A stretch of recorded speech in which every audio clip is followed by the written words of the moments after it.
Would you pray with me? And now, Lord God, may the words of my mouth and the meditations of our hearts be acceptable in your sight. In Jesus' name, amen.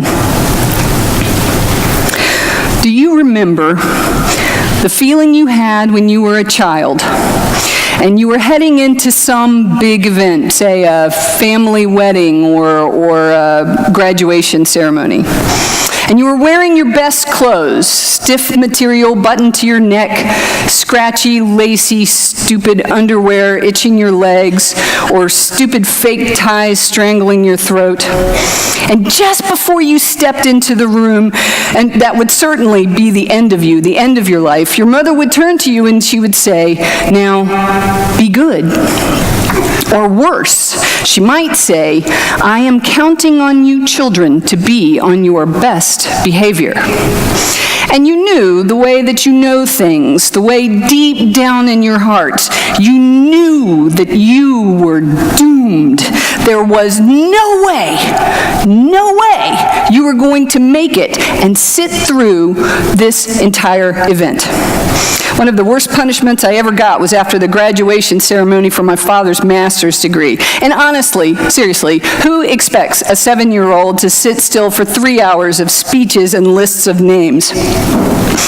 Why did our parents think that we were going to be able to do that? You almost feel sorry for them, don't you? You want to take them by the hand and just say, "I love you so much, Mom. I think you should know that about 45 minutes into this thing, my bones are going to become liquid, and I will sink off the chair into the floor, where I will find a loosened screw, and I will play with it until the chair starts to wobble, at which point you will pick me up and drag me by the arm back onto the chair, after which I will lean my chin against your elbow and whisper loudly to you over and over, 'When is this ending?' You will quiet me for a few moments with a roll of Lifesavers, but I will take the last Lifesaver and I will lick it and try to stick it to the underside of the seat where it will fall repeatedly onto the floor. I feel like, Mother, that you would be so much happier if you would set your expectations there, instead of on some fantasy of me sitting still here for 3 hours. This is basically what the Apostle Paul is saying about law. Look, he says, when the law was all we had, it was a good thing. It kept pulling us back. It helped us to know where the margins are. But by and large, it's a terrible system, a curse, really, because we can never pull this thing off. Have you ever read through the 10 Commandments, just read them through, and thought quietly, you don't say this out loud, but kind of thought quietly to yourself, well, yes, but not all the time. I mean, we're pretty much good with don't murder people, except when they're bad guys, and then if superheroes are to be believed, anything you want to do to them is pretty much okay. But never tell a lie? Never? Never covet something? Seriously, if we cut coveting out of our culture, the economy of this country would fall apart pretty much overnight. Billion-dollar industries run on the idea that I want what she has. Never take the Lord's name in vain? What exactly do you mean by name? Why? Why don't rules work? It's because rules and laws only go so far. I'll pay my taxes, it's the law, and I don't want to go to jail.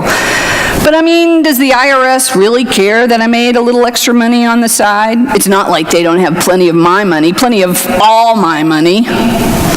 Drive 65 miles per hour? Absolutely. Safety first.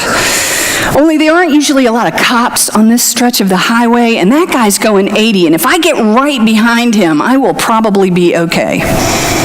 The very nature of rules is that they exist because we break them all the time. And even if we agree with them, our sense is that they are being imposed on us from the outside, something else at work on us. And we don't like that. We resist it. It is, at its core, a curse. But oh, freedom. Freedom sounds amazing, doesn't it? breaking out of the bonds of our adolescence. Wouldn't it be nice if we were older and we didn't have to wait so long, right?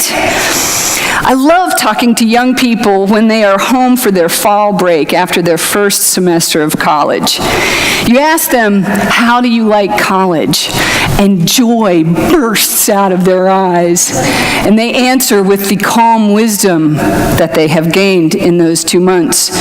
They say, college is awesome. All that freedom. In 1981, when I went to the College of William and Mary as a freshman, the dorms had something called self-determination. At a dorm meeting, one of our first nights there, my fellow Barrett babes and I learned that we were free to come and go from the dorm anytime, day or night. It was up to us to take care of ourselves. That year, 1981, was the last year that 18-year-olds could legally drink in Virginia, and my class took it as their personal responsibility to drink for themselves and all future 18-year-olds out there. Our parties were hip-deep in beer and other forms of alcohol, notably something called Long Island tea, which, fair warning, there's no tea in that drink. And it flowed across the veranda of Barrett Dorm like the James River. Freedom. You could drink as much as you wanted. You could stay up as late as you wanted. You could spend the night with whomever you wanted. Meanwhile, the old College of Knowledge was sending students home right and left. Students who missed too many classes, who couldn't pass because they couldn't stay awake, who lost their athletic scholarships because they were too hungover to perform in their sport. Some students did fine. Some learned to manage their time and their parties, and some didn't. But the deal was that you, wise 18-year-old, were competent to make all the life decisions involved in keeping yourself in school. You were free. I spent some time this week writing out the parallels in that chapter in Proverbs, Proverbs 9. Wisdom builds her own house. She has hewn with her own hand, apparently, 7 pillars, which make the house stand strong on the hill. Folly, on the other hand, is loud and knows nothing. She has prepared nothing and intends to use only seduction to win you over. Wisdom has prepared a feast. She mixes her wine, whatever that means, and has set her table. Wisdom sends her trained staff out to the highest places of the town to put out the invitation. Folly stands in the street and yells. Wisdom says, whoever is naive or easily led, turn in here. To the person who is not wise, she says, come, eat of my bread and drink of my wine. Leave your naive ways and live. Walk in the way of insight. Folly says, woo-hoo! All you dumb kids, come this way. She says, stolen water is sweet, and bread eaten in secret is the best kind. Wisdom says, the fear of the Lord is the beginning of wisdom, and the knowledge of the Holy One is insight. For by me your days will be multiplied, and years added to your life. If you are wise for yourself. If you scoff, you alone will bear it. Wisdom, the personification of God in female form, says that maturity is a good way to live. You still get to have fun. You still get to enjoy your bread and your wine. You live a long life and a good life. She doesn't offer austerity, nor does she offer judgment. What she is selling is maturity and the benefits of becoming mature. From now on, I think I will picture Aretha Franklin as the personification of wisdom, standing toe-to-toe with me and saying, you better think about the consequences of your actions. I find it interesting that churches don't talk more about freedom. We talk about religious freedom, by which we mostly mean the ability to do whatever we want inside our churches. But we don't talk about soul freedom, the freedom of the individual to do and to believe whatever he or she is led to do or believe.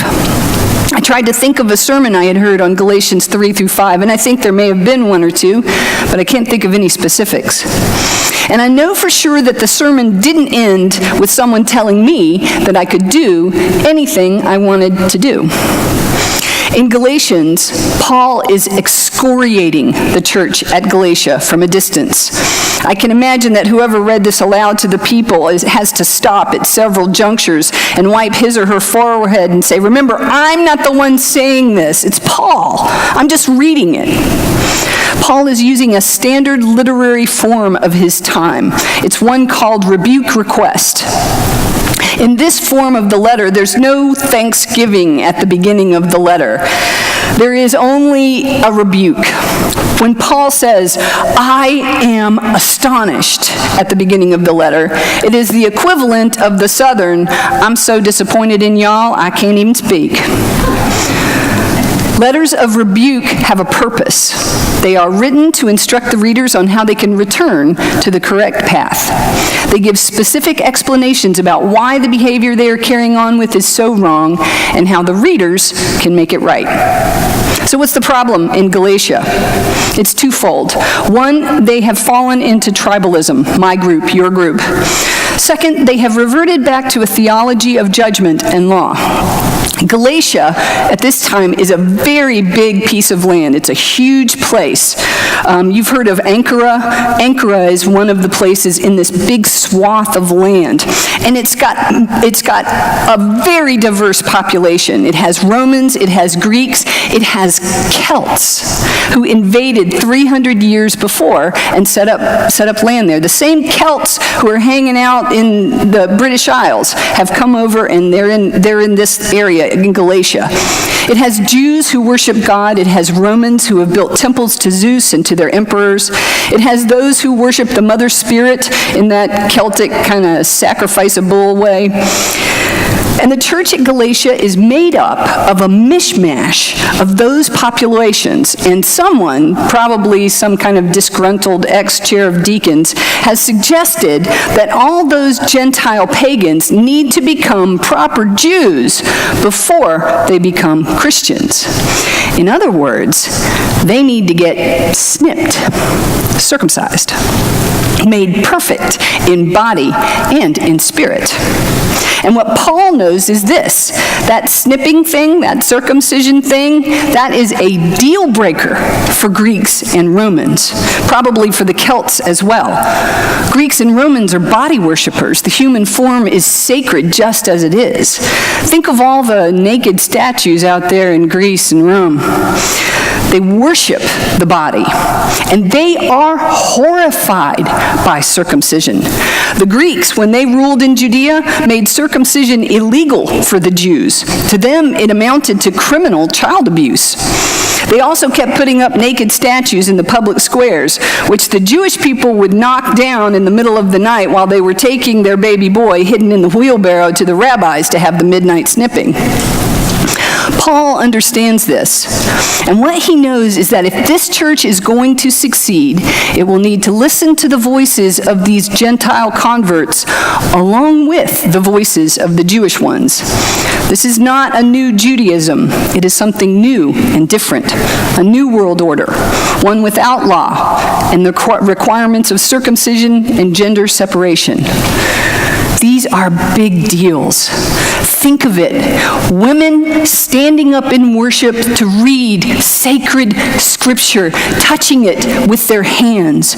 Gentiles daring to step forward as leaders. Gentiles and Jews touching each other, sitting next to each other, calling each other brother and sister. Former slaves worshiping right next to their former owners.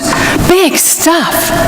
And this whole circumcision thing is a giant monkey wrench in the works. So Paul says, all that old stuff, it doesn't apply anymore. We have something better. This is not your mommy and daddy's church where it's all about behaving properly. You aren't babies, and this ain't high school. You are playing in the big leagues now, adulting. No one tells you what to do, not with your body, not with your mind, not with your beliefs. And no one is better. They're not even different. Jew or Gentile, irrelevant. Slave or free, don't care. Male or female, as far as God is concerned, those distinctions do not exist. Time to be mature. Time to make rules for yourselves and not be someone else's pawn. Time to accept that other people are adulting too and have just as much right as you do to have their opinion heard, to have their decisions honored. It turns out, however, that freedom is terrifying. The church is only a few hundred years old when they start throwing people out as heretics. After the council at Nicaea and the Armenian heresy, the church really picks up steam, establishing rule after rule. Who can read the scripture? Who can be a priest? What do priests have to do? What do they wear and how do they cut their hair? I want to know the guy who decided that the hairstyle should be weirdly cut by a bowl with a bald spot in the middle. I don't know what that's about. What do they eat? And with whom can they talk? What about regular people? What can they do? Who is saved and who isn't? How can you tell? How can I make sure that I will go to heaven? How can I make sure that my baby will go to heaven? Because babies die pretty regularly in this world. It's a harsh world. How can I make her safe? Baptize her immediately. How do I make sure I'm still in the club? Well, tell the priest what you did. Be sorry. Do penance. Don't have the time to do penance? A small fee will take care of it. Just put that in my pouch right here. It's not long before the chief weapon of the church is fear. Fear, surprise, and an almost fanatical devotion to the Pope. Freedom is difficult, and it requires constant attention. And it's so much easier to just do what someone else says. When I was 25, 26 years old, I took a year off of teaching to go to graduate school. And I had this professor, and everybody was terrified of him. He was crotchety, and he made fun of people in the class, and his tests were really hard, his papers were really hard, he graded really hard. But I liked him, and I sat in the front of the class, and I raised my hand, made comments, and all this stuff. And so about midway through the semester, a bunch of the other students kind of accosted me in the hall, and they were like, well, how are you doing that? Why do you like him? And I was like, So compared to coming up with 5 different class plans every day for 150 different high school students, where I have to deal with them and administrators and all of their wranglers, doing what someone else just tells me to do, piece of cake. I'll take it every day. Freedom, it turns out, is not for the timid. It's like owning a car. You're going to have to change the oil and monitor the fluids and get the brakes fixed and get it inspected and pay your property taxes if you don't want the dadgum thing to kill you. And the life of religion does not tend towards freedom. Its natural bent is toward tyranny. Remember what I told you about God and the people of Israel and the conversation between them about having a king? And they're like, yeah, we really want a king. Everybody else has a king. And God says, oh, it's such a terrible idea. You're going to hate that. He's going to take all your property, and he's going to take all your kids, and you're going to hate it. And they're like, yeah, but we want a king. So God said, fine. Well, guess what the conversation was between God and the people of Israel over having a temple? They said to God, everyone else has a great big temple. We want a temple. And God said, that is a terrible idea. Look, I gave you a tabernacle. It's great. You can take it with you. My presence is there in the tabernacle. I go with you everywhere you go. Isn't that great? And the people of Israel are like, no, that's not great. Everyone else has a great big temple and lots of priests who get to wear cool robes and light fires and burn stuff. Why can't we have one? And God says, temples cost money. They cost money to build. They cost money to maintain. You're going to be house poor, and you're always going to be paying for the last building program or the new gym. And every time you come to worship me, you're going to feel the strain of upkeep of that building. And you will hate those priests. Let me tell you, once they get those robes on, they are incredibly nosy and controlling. You're going to hate it. They're They're going to tell you how to eat, how to live, how to wash, how to stand. It's awful. You do not want it. And the people of Israel said, please, please, please, please, please, please, please, can we have a temple? And God said, fine. Did you hear what I said at the beginning of this paragraph? The natural bent of religion is toward tyranny. How else can the church stay in business? If we all believed that we were fine just as we are, we wouldn't pay for a building. We wouldn't pay salaries for a staff. We wouldn't show up week after week. And so the church has, over the millennia, made sure to remind us how we dangle precariously over a burning pit of doom. If this thing over here doesn't get you, that thing over there will. The only safe place is in the arms of the church. Come, children, come. Only we're not children, are we? We're adults, and we do not need to be told what to do or what to believe. We're capable of deciding that for ourselves. It takes some nerve for white people to stand up and sing a spiritual, especially a spiritual called "Oh, Freedom." But we earn the right to do so with our maturity, our spiritual, emotional, and mental maturity. We earn the right to seek freedom, to sing about freedom in those terms, when we are willing to stand up and accept our faults and the consequences of our faults. When we are willing to admit our own sins, individual and corporate. When we would be free of those faults and go forward with our lives. We earn the right to sing those words when we step out in freedom from the tyranny of religion and instead seek a life of faith. What's the difference? Well, you should be forewarned that some, although not all, who stepped out of religion and into faith, a life of faith, got called heretics and were exiled or excommunicated or burned at the stake or drawn and quartered or hanged or drawn and quartered and then hanged and then burned at the stake or shot in cold blood on an April day in Memphis or nailed to a cross outside Jerusalem. It's important to note that while, hopefully, we will not be drawn and quartered, there is always a price to pay for standing up to powerful systems. And oh my, is the church a powerful system. Freedom, as they say, is never free. But it is wonderful. It is powerful. And it involves having a life of faith where we understand our own ownership and the responsibilities of ownership. We teach our children how to handle a checkbook, how to change a tire and change their oil on the car, so they understand the ownership of money, the ownership of property. And then we send them out into the world willy-nilly, subject to the whims of all kinds of religious tyrants and nut jobs. Religion is some dangerous stuff, and we would do well to warn the children to be careful when they touch it. Wear gloves. But a life of faith is empowering. My faith, my hope, my trust, my joy in a God of love. I'm proud to be part of a church who decades ago decided not to be controlling about the way people were raised or the amount of body which got wet at their baptism. You stood up defiantly and said, this is our life of faith. And there were consequences with which you still live. One final word about being a heretic. Martin Luther King Jr. said that when there is injustice, the appropriate place for a moral person is in jail. And I would tell you that being Baptist, aligning yourself with freedom and the freedom movement in a life of faith, is a life of defiance. You will know you are Baptist when the rest of them kick you out. If you get along with everyone, you could very well be a Christian. That is not for me to say. But if you get along with everyone on every issue, I promise you that you are not Baptist. Being Baptist is the messiest, most disorganized, most unattractive, and chaotic system of Christianity in the world. And that is what attracts me to it.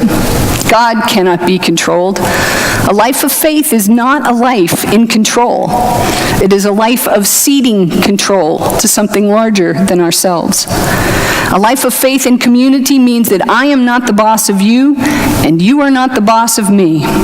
We must live together, which will require maturity. It will require parties to speak up on their own behalf and to defend their positions. It will require us to eat the bread and drink the wine of wisdom regularly. We don't have to stand around wishing we were older, wishing we had freedom. It is ours for the taking. There's a secret to being free, which I don't think I'm going to tell you today. You'll have to come back next week. I might tell you then. You might already know it. But here's something for you to ponder and possibly to practice over the next few weeks. When someone questions your faith, when someone tells you that where you worship or what you believe is not as good, does not make you a good, complete Christian, when the surrounding culture questions you from all sides, ridiculing you for being a Christian or ridiculing you for not being Christian enough, practice this in your mirror. Smile and say, yeah, I know, I'm a heretic. Amen.